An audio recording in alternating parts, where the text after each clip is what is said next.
주시고요. 우리 함께 말씀 낭독하고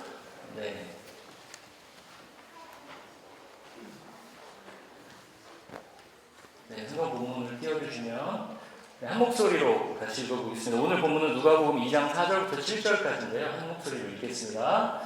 요셉은 다윗 가문의 자손이므로 갈릴리의 나사렛 동네에서 유대에 있는 베들레헴이라는 다윗의 동네로 자기의 약혼자인 마리아와 함께 등록하러 올라갔다. 그때 마리아는 임신 중이었는데 그들이 거기에 머물러 있는 동안에 마리아가 해산할 날이 되었다.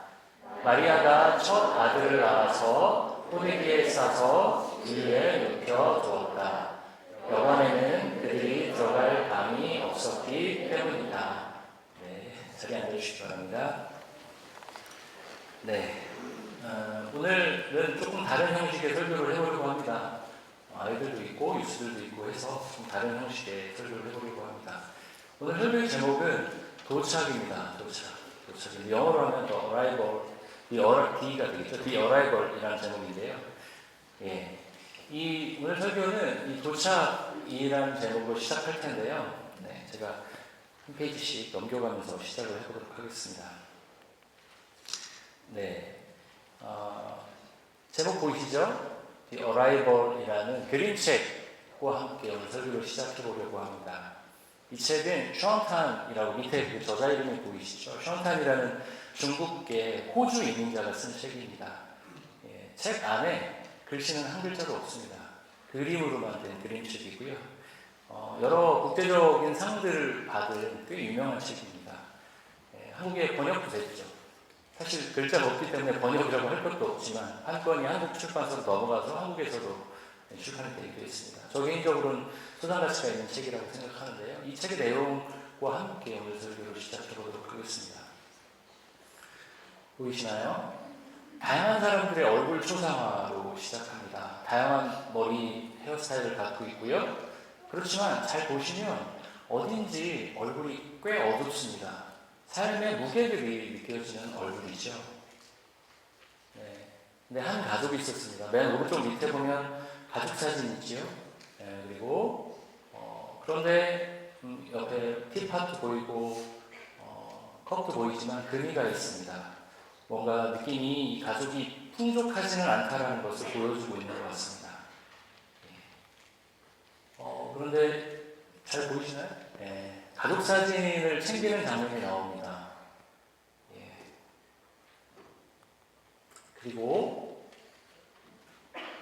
가방을 싸고 있죠. 뭔가 슬퍼 보이는 얼굴로 부부가 손을 잡고 있습니다.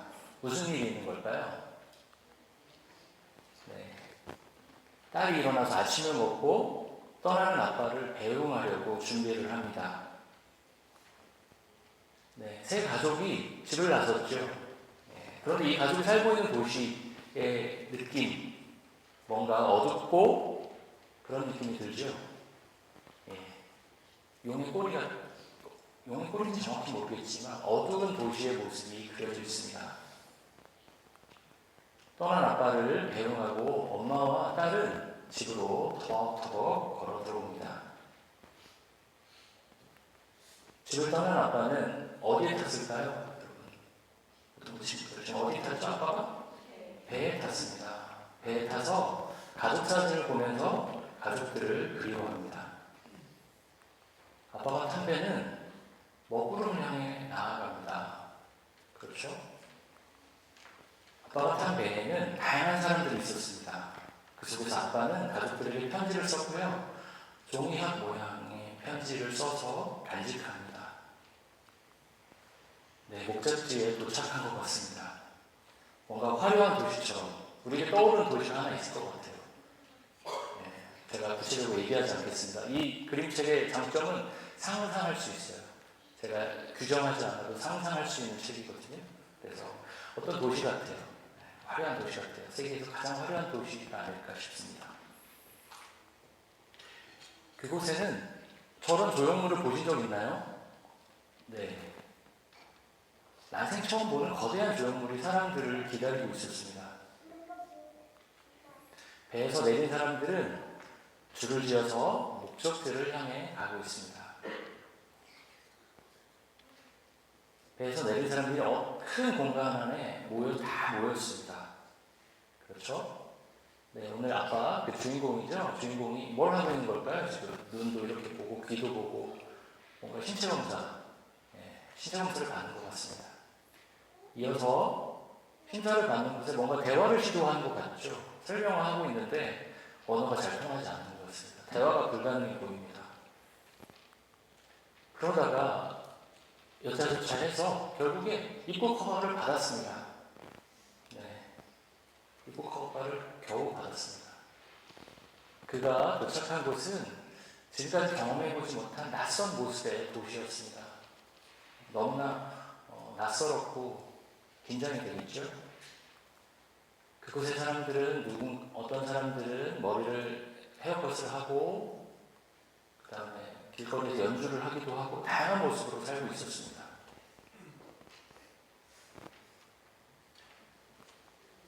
네, 그곳에서 길을 나서고 사전을 찾는 것 같아요. 그리고요, 뭔가 대화를 시도하지만 어렵죠. 그리고 중간에 보면 침대 모양의 그림을 그리죠. 내가 잘 곳이 필요하다. 네, 호텔방을 구하고 있는 것 같습니다. 결국 한 사람을 찾아가게 되죠. 네, 그래서 거기 호텔 주인으로부터 방키를 받습니다. 그리고 호텔방에 들어섰습니다. 저렇게 생긴 호텔을 보신 적 있나요? 네, 저는 비싼 호텔은 별로 못 가봐서 그리고 저렴한 호텔만 다녀봐서 저런 호텔은 저도 처음 봤는데 주인공 입장에서도 너무나 낯설었겠죠. 네. 그곳에서 신기한 것들이 많이 있었습니다. 그래서 열어보기도 하고 뭔가를 트라이 해보기도 하고 그러고 있었습니다. 그러다 어떤 통을 열었는데요. 어떤 낯선 동물, 한 번도 쳐다보고 경험해보지 보지 못했던 동물들이 툭 튀어나옵니다. 제일 가까운 저 동화를 보면서, 그림책을 보면서 제일 가까운 동물이 뭘까? 도마뱀입니까? 여러 가지 생각을 했었습니다. 그럼 뭐라고 해야 할지 모를 동물이 눈앞에 나타났죠. 이 남자는 이 동물을 경계합니다. 부지깽이 같은 걸 들고 있죠. 그런데 어느새 이 동물이 애완동물처럼 그 남자와 함께 그 방에 있고요. 이 남자는 뭘 하고 있죠? 가족 사진을 보면서 남겨둔 아내와 딸을 그리워하고 있습니다. 그런데 이런 사람들이 한두 명이 아니었죠. 제 맨 밑에 사진 보면 그렇게 가족들을 그리워하는 사람들이 방마다 한 명씩 앉아서 가족들을 그리워하며 앉아 있었습니다. 이 사람이 길을 나섰습니다. 주인공이. 그러다가 아시아 여성 같아요. 어떤 한 여성과 대화를 하게 됩니다. 이 여성은 보니까 자기 소개를 하는 것 같아요. 책을 좋아하는 사람이었는데요. 책을 빼앗기고 어느 굴뚝에서 강제로 일을 하게 되는 처지였던 것 같습니다. 그런데요, 이 여성만 그렇게 일을 하는 게 아니라 수많은 사람들이 자기만의 굴뚝, 그 공장에서 일을 하고 있었네요. 이 여성이 어떻게 했을까요? 탈출하게 됩니다. 기차로 숨어 들어가게 되죠. 네. 그 여인과 헤어지고 다시 남자는 새로운 여성을 떠납니다. 그러다 한 가족을 만났습니다. 이 가족 어떤 것 같으세요? 먹을 것도 주고 표정이 밝죠. 환대해주는 느낌입니다. 그 주인공을 따라온 거의 애완동물이죠. 저 애완동물, 저 펫에게도 먹을 것을 줍니다. 따뜻한 사람들 같습니다. 주인공 남자는 비록 대화는 통하지 않지만 자기가 어디서 왔는지 그림으로 그려가면서 설명을 하고 대화를 시도합니다. 그런데 마지막 오른쪽 밑에 보면 환대해주던 남자의 눈이 갑자기 커지죠. 무슨 일이 벌어진 걸까요? 네, 엄청나게 큰 거인들이 백흉, 진공청소기를 갖고 사람들을 빨아들이기 시작했습니다. 사람들은 필사적으로 도망가기 시작했습니다. 그리고 아까 환대했던 가족과 이 주인공 남자는 어디로 가고 있죠? 맨홀 뚜껑을 열고 그곳으로 숨어 들어갔습니다. 그리고 무사히 그곳을 빠져나와서 아까 환대해 주었던 가족의 집에 가서 함께 식사를 하며 평화로운 시간을 보냅니다. 네, 이 남자는 일자리를 찾기 위해서 다시 길을 떠났습니다. 여러 곳에 가서 일자리를 찾고 돈을 벌기 위해서 애를 쓰고 있습니다. 그렇지만 반응하는 사람들의 표정을 보니까 쉽지 않은 것 같습니다.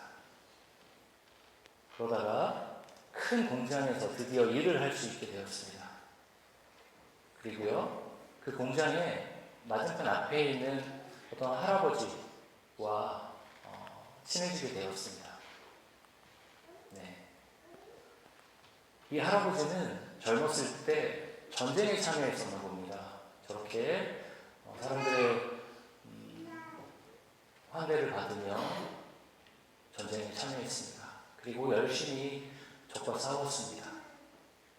그런데요, 결국에 그 할아버지는 고향에 혼자 돌아왔습니다. 그리고 다리를 한쪽 잃었죠. 자세히 보시면 나타나지만 겨우 목발을 짚고 고향에 혼자 돌아오게 되었습니다. 네. 주인공 남자는 그 공장에서 열심히 돈을 벌었죠. 그리고 저 편지를 보면 편지 안에 가족에게 편지를 쓰고요. 거기에 돈을 넣습니다. 자기가 열심히 벌고 아껴 썼던 돈을 넣었겠죠.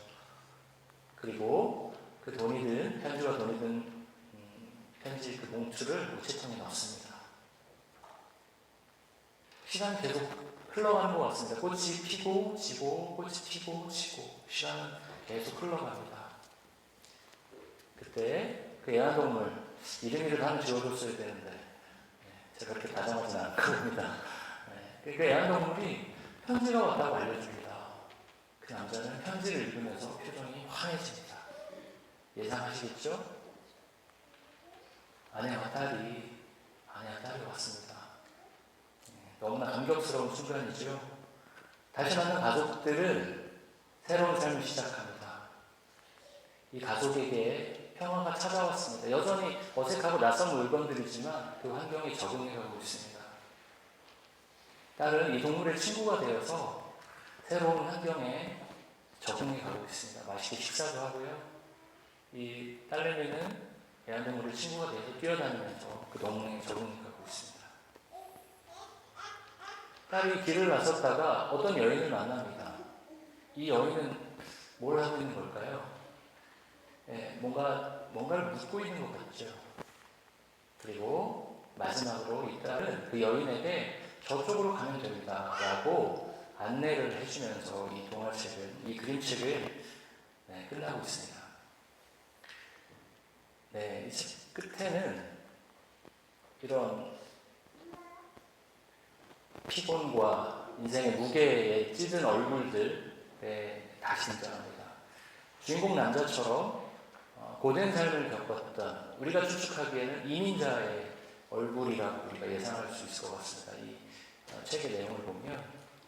그리고 사실 여기 계신 저도 그렇고 여기 계신 분 모두도 여러분이 도착한 이 밴쿠버 땅에서 현재 진행형으로 이런 이야기들을 사실 우리는 써가고 있죠. 이 도착이라는 이 책을 보면서 이 주제로 오늘 설교를 풀어간다면 성탄절을 맞아서 우리는 첫 번째 도착을 생각해 볼 수 있을 것 같습니다. 우리가 처음 읽었던 누가복음 2장 4절부터 7절까지 그것은 무슨 말씀일까요? 좀 전에 읽었던 말씀이죠. 예수님께서 첫 번째로 이 땅에 도착하셨다는 것을 우리는 알 수 있습니다. 당시에는 이 아기 예수의 탄생이 이 인류 역사를 바꿀 혁명적인 사건이라는 것에 대해서 누구도 생각하지 못했을 겁니다. 소수의 사람만 알았을 것입니다. 그러나 그분은 이 깨진 세상을 회복할 구원자로서 이 땅에 도착하셔서 하나님 나라를 시작하셨습니다. 그런데 예수님이 이 땅에 도착하시기 전에 이 땅에 먼저 도착해서 의미 있는 일을 시작한 사람이 있었습니다. 그 사람의 이름은 바로 세례 요한이었습니다. 세례 요한. 세례 요한은 어떤 사람이었죠?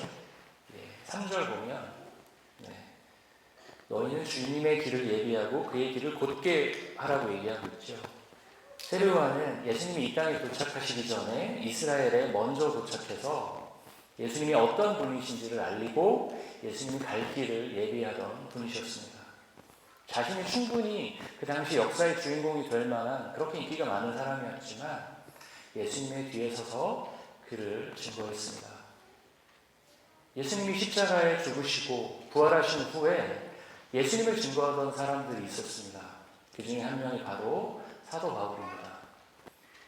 사도 바울을 얘기할 때 16절 말씀, 그가 내 이름을 위하여 얼마나 15절 말씀이죠. 그는 내 이름을 이방 사람들과 임금들과 이스라엘 자손들 앞에 가지고 갈 내가 택한 나의 그릇이다 라고 얘기하고 있습니다.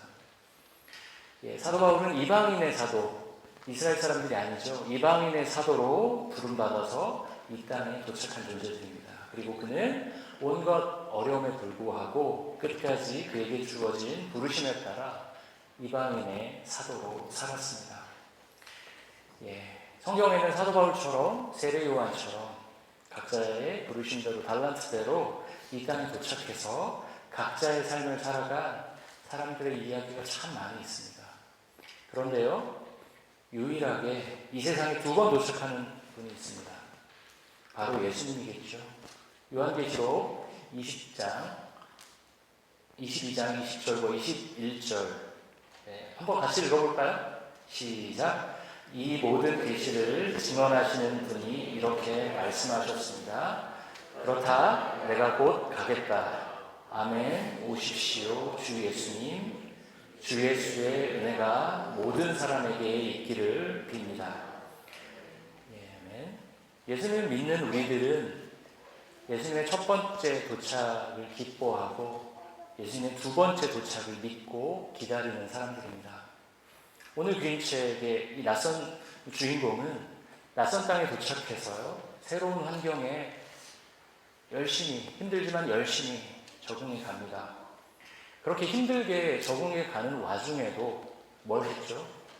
고통받았던 사람들, 고통 가운데 살았던 사람들의 친구가 되어주었고요, 아내와 딸의 도착을 기다렸던 사람입니다. 우리도 마찬가지 입장이죠. 이민자 입장에서는 이 그림책이 참 저는 많이 와닿았는데요. 우리는 어떤 존재들이죠? 예수님의 2000년 전에 첫 번째 도착과 장차 오실 두 번째 도착 사이를 살아가는 사람들입니다. 먼저 이 땅에 도착한 자로서 마지막에 그 딸이 새로 도착한 여성에게 어떻게 하죠? 길을 가르쳐 준 것처럼 복음을 모르는 이들에게 복음을 전하고 그들의 친구가 되면서 주님의 두 번째 도착을 기다리는 사람이 바로 우리들이어야 합니다. 아까 초를 켰죠. 남진희 자매님이 초를 켜주셨는데요. 오늘은 대림절 마지막 주일로서 평화라는 이름의 초를 켭니다. 예수님은 평화의 왕으로 오셔서 성부 하나님과 우리의 관계를 회복시키셨습니다. 그리고 우리 인간들 사이에 깨진 관계도 회복시키셨습니다. 늘 느낍니다만 우리 모두는 사실 다 멀쩡하지 않은 것 같아요. 어디 한 군데는 다 고장나 있는 것이 우리들의 모습입니다. 그렇게 고장난 우리들 사이로 누가 오셨죠? 예수님이 오셨습니다. 그래서 서로를 사랑하는 존재로 다시 연결시켜 주셨습니다. 우리는 늘 시기하고 질투하고 비교하기 때문에 우리들 안에는 상처가 많습니다. 서로가 서로를 아프게도 하지요. 그런 의미에서 저도 어린 시절에 그런 얘기 많이 했었는데, 쟤랑 놀지 마, 이런 말이 제일 아프고 슬픈 말이라고 생각합니다. 예수님이 이런 말들은 예수님이 다시 이어놓으신 사랑의 다리를 무너뜨리는 행동이라고 생각합니다. 예수님의 두 번째 도착을 기다리는 사람들은 갈등을 넘어서 평화의 다리를 놓는 사람들입니다. 오늘 그림책의 주인공은 비록 언어는 서툴렀지만 굴뚝을 탈출한 그 여성과도 친구가 되었고요, 전쟁에 참여해서 다리를 잃은 할아버지와도 친구가 되었습니다. 그렇게 그는 가족들의 도착을 그냥 수동적으로 그냥 기다리기만 한 것이 아니라 자기 삶에서 우정과 사랑을 나누며 하나님 나라를 기다렸습니다. 이제 제가 설교를 마치려고 합니다. 평소보다 조금 짧죠? 네. 우리는 늘 기다립니다. 여러분 최근에 뭘 기다려 보셨나요? 뭔가를 항상 기다립니다. 누군가를 기다립니다.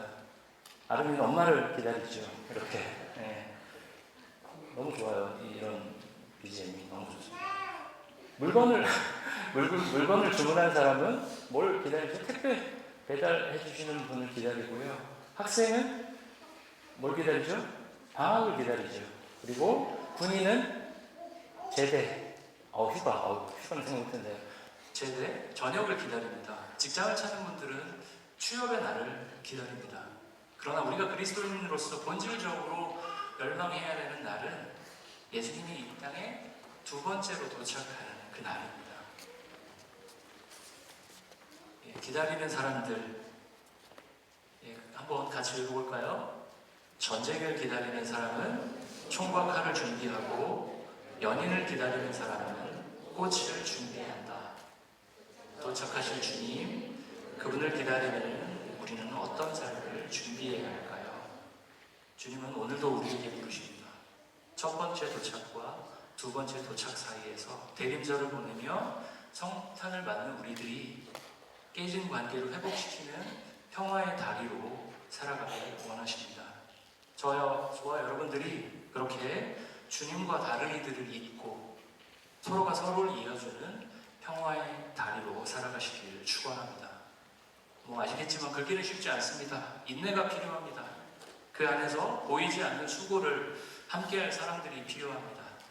주빌리 교회는 그렇게 자신을 내어놓는 분들과 함께 성장해 갈 것입니다.